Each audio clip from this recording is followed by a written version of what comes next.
So fissure అంటే ఏంటి అంటే మామూలుగా మోషన్ కెనాల్ ఏదైతే ఉందో చాలా సెన్సిటివ్ ఉంటుంది. ఎందుకంటే రిచ్ నర్వ్ సప్లై కావచ్చు, రిచ్ బ్లడ్ సప్లై గానీ మోషన్‌కి ఉంటుంది. జస్ట్ మన లిప్స్ దాకా ఎంత సెన్సిటివ్‌గా ఉంటాయో అంత సెన్సిటివ్‌గా ఉంటాయి. సో ఆ సెన్సిటివిటీ మనం లిప్స్‌నేమో మాయిశ్చరైజర్ రాసి అన్నీ రాసి మనం దాన్ని జాగ్రత్తగా తీసుకుంటాం. బట్ మోషన్ ఎళ్ళే దగ్గర మాత్రం మోషన్ హార్డ్‌గా పోయినా పట్టించుకోము. అండ్ మోషన్‌కి హార్డ్‌గా ఎళ్ళకుండా మనం తీసుకోవాల్సిన ఫుడ్ మీద కూడా మనకు ధ్యాస ఉండదు. ఎందుకంటే మోషన్ కెనాల్ మనకు చూసుకోవడానికి రాదు. చూసుకోనికి రాదు కాబట్టి అక్కడ ఏం జరుగుతుందనేది ఒక డాక్టర్‌గా మనం చూసి చెప్పడమే తప్ప వాళ్ళు తెలుసుకోవడానికి ఇబ్బందికరంగా ఉంటుంది. ఇక్కడ మోషన్ కెనాల్ ఏంది అంటే ఒక లిప్స్‌తో కంపేర్ ఎందుకు చేస్తాను అంటే సేమ్ లిప్స్ కూడా అంతే నర్వ్ ఇన్నర్వేషన్ కావచ్చు, బ్లడ్ సప్లై గాని రిచ్ ఉంటుంది. సో మనకి లిప్స్ దగ్గర చిన్న గుల్లయినా గాని, చిన్న పింపుల్ లాంటిదైనా గాని, చిన్న కట్ అయినా గాని విపరీతమైన పెయిన్ ఉంటుంది. మనకు నోరు తెరవడానికి కూడా రాదు. సేమ్ అదే రకంగా మోషన్ కెనాల్ దగ్గర కూడా మోషన్ పాస్ అయ్యేటప్పుడు హార్డ్ మోషన్ గనుక పాస్ అయితే అది చీల్చుకుంటూ వస్తుంది. మోషన్ మామూలుగా మనకు మోషన్ రంధ్రం ఏదైతే ఉందో, హోల్ ఏదైతే ఉందో యానల్ కెనాల్ అంటాం కదా!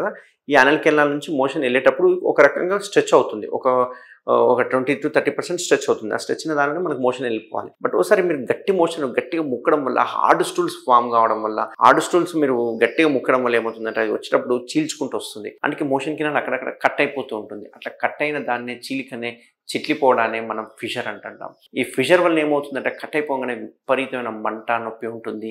బ్లీడింగ్ వస్తుంటుంది. ఆ బ్లీడింగ్ కూడా ఓసారి స్టార్టింగ్‌లో బ్లీడింగ్ పడుతుంది. చాలామంది నాకు కంప్లెయింట్ చేసేవాళ్ళు ఎలా ఉంటారంటే మోషన్ అంతా అయిపోయిన తర్వాత చిట్లినట్టుగా కమ్మోడంత రక్తం పడుతుంది అని చెప్తూ ఉంటారన్నట్టు.